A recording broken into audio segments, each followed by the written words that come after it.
దేవునికి ఇష్టం లేదు.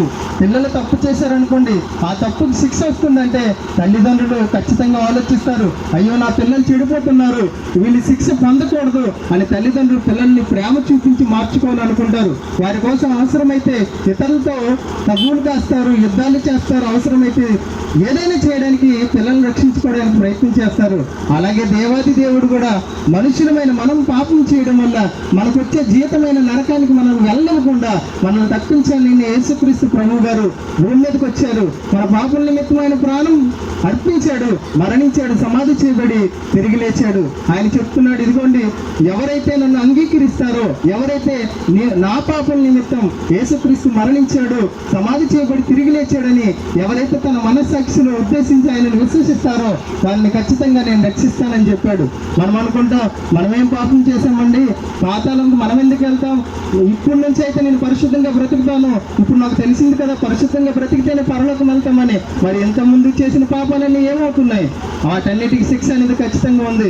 ఆ శిక్షను తప్పించుకొని నీతిగా పరిశుద్ధంగా జీవితకాలం అంతా బ్రతకాలంటే యేసుక్రీస్తు మార్గం. యేసు చెబుతున్నాడు, నేనే మార్గమును సత్యమును జీవమును, నా ద్వారానే తప్ప ఎవడును తండ్రి యొద్దకు చేరుడని బైబిల్ చెప్తుంది, యేసుక్రీస్తు చెబుతున్నాడు.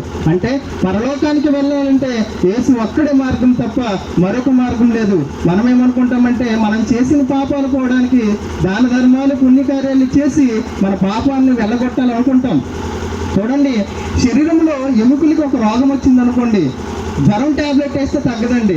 ఆ ఎముకలకు సంబంధించిన డాక్టర్ దగ్గరికి వెళ్ళి దాన్ని నయం చేసుకోవాలి. అంటే ఒక రోగం ఏదైతే వస్తుందో ఆ రోగానికి సంబంధించిన మందే వెయ్యాలి. మరి మనిషి పాపం పోవాలంటే రక్త ప్రోక్షణం జరగాలి. అంటే పాపము పోవాలంటే రక్తం చిందించకుండా పాప క్షమాపణ కలుగదని బైబిల్ చెప్తుంది. అంటే మనిషి పాపాలు పోవాలంటే దాన ధర్మాల వల్ల కాదు, అది సూచన కాదు, పాప క్షమాపణకు యేసు రక్తం మాత్రమే మార్గం.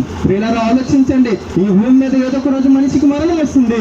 మరణం అయ్యేంతలోపు తెలుసుకోవాల్సిన నిజం, ఈ భూమి మీద నీకోసం ఒకరు ప్రాణం పెట్టారు, ఆయన ద్వారా నువ్వు మోక్షం వెళ్తావన్న సంగతి తెలుసుకోవాలి. ఒకవేళ తెలుసుకోకుండా ఒక్కరోజు కన్నులు వస్తావు, ఏదో ఒక రోజు తప్పకుండా పాతాళ లోకంలోకి వెళ్ళిన తర్వాత అయ్యో మా ఊరు వచ్చారు, మాకు చెప్పారు, కానీ మనం విని విడిచిపెట్టేశాం, దాన్ని పరిశీలించలేదని తర్వాత బాధపడిన క్షమాపణ దొరకని కాలం అది. కాబట్టి ప్రియులారా, ఈ భూమి మీద ఉంటుండగానే క్రీస్తుని అంగీకరించండి.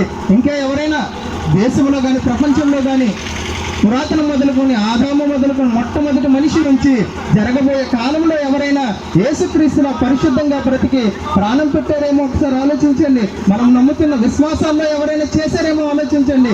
ఎవరు లేరండి. ప్రపంచానికి ఒకే ఒక మోక్ష పద్ధత యేసుక్రీస్తు ప్రభు గారు మాత్రమే. ఆలోచించండి, ఈ సత్యాన్ని గ్రహించి క్రీస్తు వైపు మీ అడుగులు వేయండి. దేవుడున్న స్వర్గాన్ని మీరు సంపాదించుకోవాలని కోరుకుంటూ ఈ మాటలు ముగిస్తున్నాను.